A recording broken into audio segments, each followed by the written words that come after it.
కేంద్ర ప్రభుత్వ వ్యతిరేక విధానాలను నిరసిస్తూ చేపట్టిన 48 గంటల సమ్మెతో దేశవ్యాప్తంగా రవాణా, బ్యాంకింగ్ రంగాలు స్తంభించాయి. సమ్మె కారణంగా ఉద్యోగులు, విద్యార్థులు ఇబ్బందులు పడ్డారు.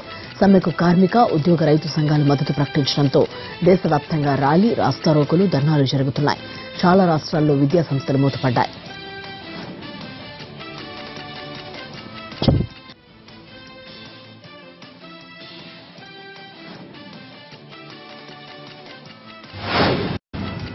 సమ్మె ప్రభావం తెలుగు రాష్ట్రాలపై కూడా పడింది.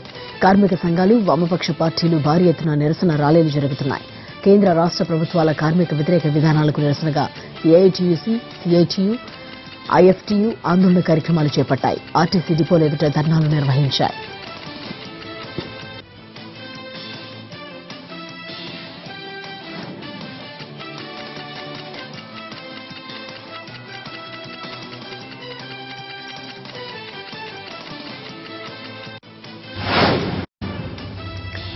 దేశ రాజధాని ఢిల్లీలోనూ ఆందోళనలు మిన్నంటాయి.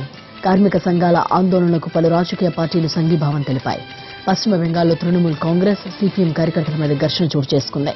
కేరళలో కార్మిక సంఘాలు రోడ్డెక్కడంతో ప్రజాజీవనం స్తంభించింది. ఒడిశాలోనూ రవాణా వ్యవస్థ స్తంభించిపోయింది.